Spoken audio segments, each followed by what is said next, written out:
أهلا مستعجل أهلا مستعجل مصلح مع بسم الله والصلاة والسلام على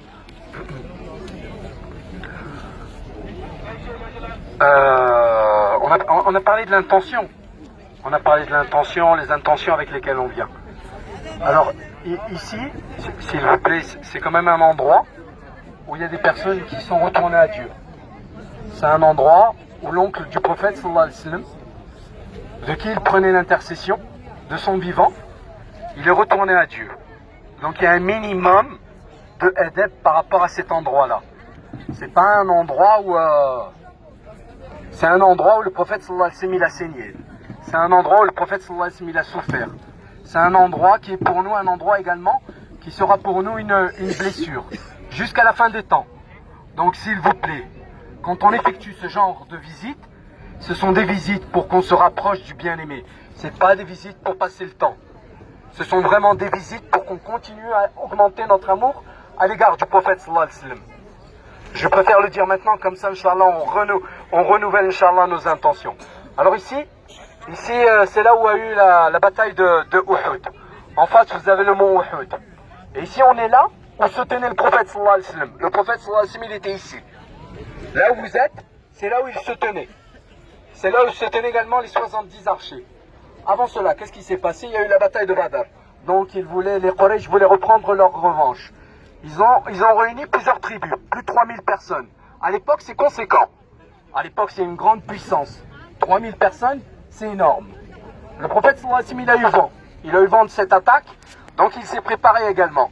Le prophète sallallahu alayhi wa sallam, il avait fait un songe. Et on sait que le songe des prophètes est véridique.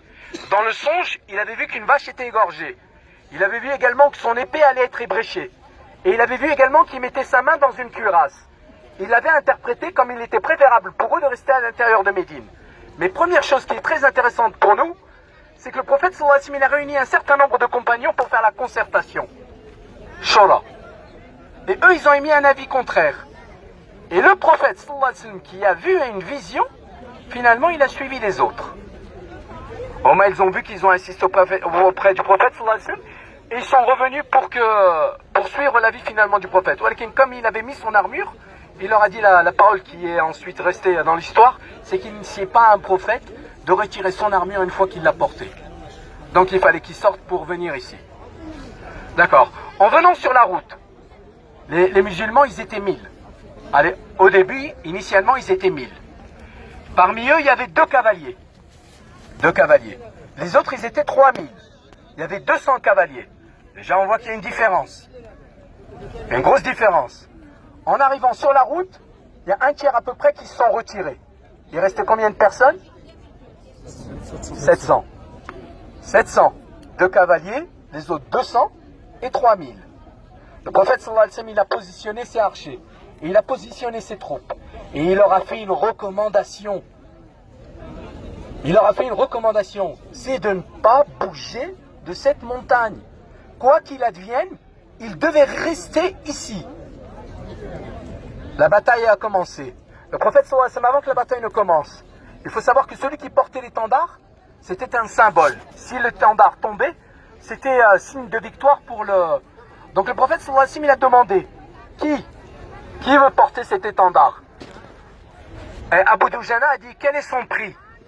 À le tuer l'ennemi sans fléchir. Il a dit, je suis. Il a pris cet étendard. Il a commencé même à faire une petite... des gestes un peu... Le prophète sallallahu alayhi wa sallam a dit que ces gestes étaient autorisés dans ce genre de circonstances. Il a mis un bandeau autour de sa tête. Et effectivement, pendant la bataille, il n'a pas arrêté. Il n'a pas arrêté. Abu Dujana. Abu Dujana, ce qu'il faut savoir également, c'est que, radiyallahu anhu, il y a eu un moment, il a vu que quelqu'un, dans l'ennemi, pendant la bataille, il excitait les troupes des autres. Donc il s'est dit, il faut que j'abatte cette personne. Mais quand il s'est rapproché d'elle, il a levé son épée, et finalement il a réalisé que c'était une femme, c'était Hind. Qu'est-ce qu'il a fait? Il s'est retenu. Regardez l'éducation de ces hommes. Regardez l'éducation. Ça c'est concernant Abu Dujana. Il y a eu également... Donc, si Mohamed il l'a rappelé, Washi. Washi, à l'époque, c'était encore un esclave. Pour gagner sa liberté, on lui a demandé de tuer Hamza. De tuer Hamza. Donc, lui, il était là uniquement pour veiller par rapport à Hamza. Par derrière, il lui a envoyé la lance. Alors que Hamza, quand il est rentré dans la bataille, Hamza c'était un homme d'une bravoure, d'une force également. Subhanallah. Quand il rentrait, tout ce qui était devant lui, il tombait. Mais par derrière et avec une lance, c'est comme ça qu'ils l'ont... Voilà, comme il l'a dit, c'est Mohamed, c'est extrêmement important ça. Ces personnes-là se sont sacrifiées pour vous. Elles ne sont pas mortes, elles sont vivantes auprès de notre Seigneur.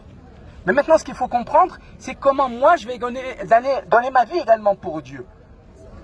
C'est le verset qu'on a commencé avec lequel je vous ai commencé. Tout doit appartenir à Dieu. Comment je vais sacrifier également tout ce que j'ai pour Dieu? Ali également, on connaît la bravoure de Ali. Ali également, c'était quelqu'un qui, quand il rentrait dans une bataille, ceux qui étaient devant, ils ne résistaient pas. Il y a quelqu'un qui l'a poussé également à un duel. Mais pourquoi je vous parle de tout cela? C'est l'éducation. Parce que nous, ce qu'on doit tirer de cela, c'est une certaine éducation. L'éducation, elle aurait été parfaite, ils n'auraient pas désobéi au prophète sallallahu alayhi wa sallam. Mais il y avait encore quelque chose à l'intérieur de leur poitrine. Et c'est ça qui fait qu'ils ont failli. Sidna Ali, quand il est rentré dans la bataille, qu'est-ce qui s'est passé? En duel avec l'autre. Donc, c'était l'autre qui portait l'étendard. Si l'étendard tombait, c'était un signe de victoire. Effectivement, l'autre est tombé par terre, il a soulevé son... Et puis ensuite, il l'a laissé. C'est surprenant, non? Il aurait dû l'abattre normalement. Pourquoi est-ce qu'il l'a laissé? Pourquoi est-ce qu'il l'a laissé? Il avait peur de le tuer par orgueil. Il a dit la première fois que je voulais te lancer la lance, c'était pour Dieu, mais la deuxième fois, je crois que c'était pour... C'était pas dans cette... C'est pas là. C'est parce que quand il est tombé, ces parties sont apparues. Sa nudité est apparue. Donc il s'est retourné par pudeur. Dans une bataille. Handala, on a parlé de Handala quand on était à Mina. Handala, c'est là où ça s'est passé. Handala, c'était sa première nuit de noces. C'était sa nuit de noces, il venait de se marier. Il n'y avait pas eu encore l'appel à sa première nuit de noces, il était avec son épouse. Ensuite, il y a eu l'appel. Quand il y a eu l'appel, il a écouté l'appel, il est sorti de chez lui. Sa première nuit de noces. Et le prophète sallallahu alayhi wa sallam, il a dit, Handala également est retourné à Dieu. Il a vu les anges en train de laver Handala.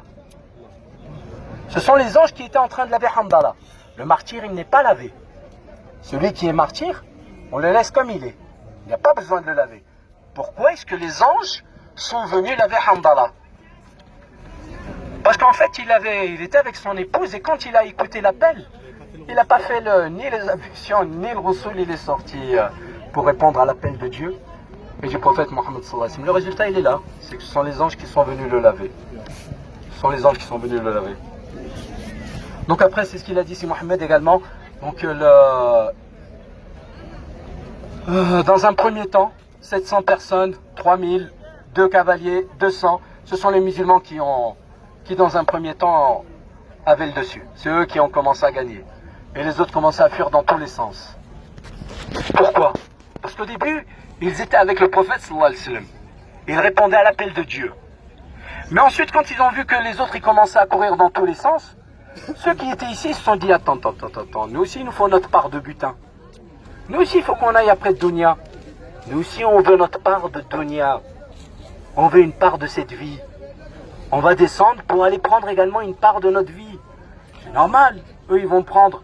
Nous aussi il faut qu'on y aille. Et ouais, quand ils ont eu cette part de cette vie qui s'est manifestée à l'intérieur de leur poitrine, c'est là où Sidna Khalid ibn Walid, il a contourné, voyant que les archers n'étaient plus là, parce que les archers, c'est eux qui empêchaient les cavaliers de pouvoir venir s'en prendre au... Il a pu venir par derrière et prendre en étau les musulmans. Et c'est là qu'ensuite les Quraysh ont commencé à avoir le dessus sur les autres. Le prophète sallallahu alayhi wa sallam, donc il a perdu effectivement, il a été blessé. Il a été blessé durant cette bataille. Il a saigné ici, alors s'il vous plaît, c'est pour ça, moi ça me fait mal au cœur de voir des personnes qui ici ont... Le prophète il a saigné, c'est pas là où je vais... Non, il y a un minimum de... Le prophète ici il a saigné.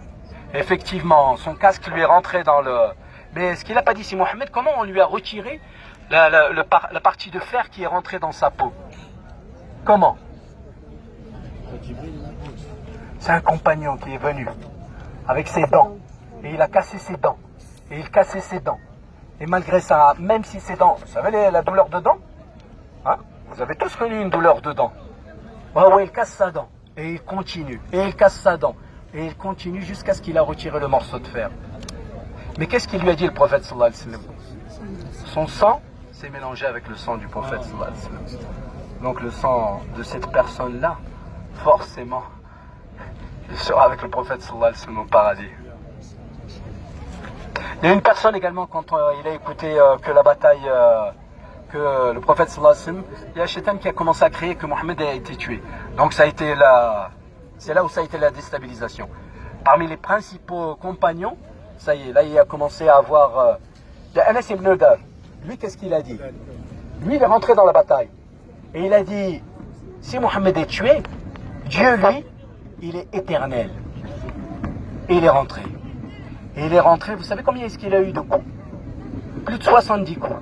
Sa sœur, pour pouvoir savoir qui était ce compagnon-là, pour l'enterrer, sa sœur n'a pu le reconnaître qu'à travers la bague qu'il portait.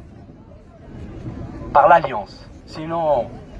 Mais voilà, ce sont des personnes qui sont venues pour... Je pense qu'on a fait un peu le tour de... Ce qu'il faut comprendre maintenant, c'est que celui qui va mettre la sunna devant lui, celui qui va obéir à Dieu et à son prophète sallallahu alayhi wa sallam, je vous assure qu'il aura toujours le soutien de Dieu. Il aura la victoire de Dieu, quelle que soit l'affaire qu'il entreprend. Mais si par contre, il y a une désobéissance à Dieu et à son prophète sallallahu alayhi wa sallam, le résultat il est là. Le résultat il est immédiat. La dernière chose, c'est que donc les compagnons ensuite ils ont été enterrés ici. À l'origine ils n'étaient pas là-bas, ils étaient dans le bas là, dans le creux. Mais quand il y avait des fortes pluies, il y avait en fait la pluie emmenait la terre. 80 années plus tard, comme il y avait une forte pluie, ils sont venus et les corps sont revenus en surface. Et Hamza, lui, donc il avait sa blessure, on lui avait mis sa main sur sa blessure pour que ça arrête de saigner. 80 années plus tard, quand ils sont venus et qu'ils ont porté le corps et que la main a bougé, le sang a continué à couler. Parce qu'ils ne sont pas morts, ils sont vivants auprès de Dieu. Maintenant, comment moi je vais parvenir à ce degré-là? Soit de martyr, soit de véridique.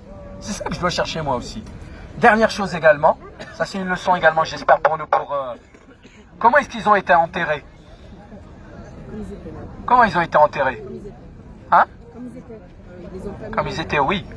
En fait, ici, c'est pas une personne par tombe, mais ils mettent les uns au-dessus des autres. Donc il y a 3 personnes qui sont sur un même niveau. Et la personne qui était la plus élevée, le prophète sallallahu alayhi wa sallam, à chaque fois il demandait qui est-ce qui a le plus de Coran parmi eux. Et c'était lui qui mettait le plus élevé en y mettant en dessous ceux qui avaient le moins de Coran, pour montrer l'importance également de celui qui apprend le Coran. Voilà, même là, dans l'enterrement, celui qui avait le plus de Coran, c'est lui qui passe devant les autres. Allah alam. Donc ce qu'on va faire là, on va faire dua, on va essayer de se rapprocher, mais on va faire quand même dua à partir d'ici, parce que là-bas ça va être compliqué. On va faire dua, Inch'Allah, on va passer nos salutations à ceux qui sont enterrés ici. Il y a plus de 70 compagnons qui sont enterrés ici. Parmi eux, donc on a dit Sidna Hamza. Il y a une femme également, j'ai oublié de citer la femme qui est venue et qui est venue également, qui de son propre corps a protégé le prophète sallallahu alayhi wa sallam quand les Quraysh se sont rapprochés du prophète sallallahu alayhi wa sallam, de son propre corps. Elle recevait les coups pour que le prophète sallallahu alayhi wa sallam ne le reçoive pas. Allez, c'est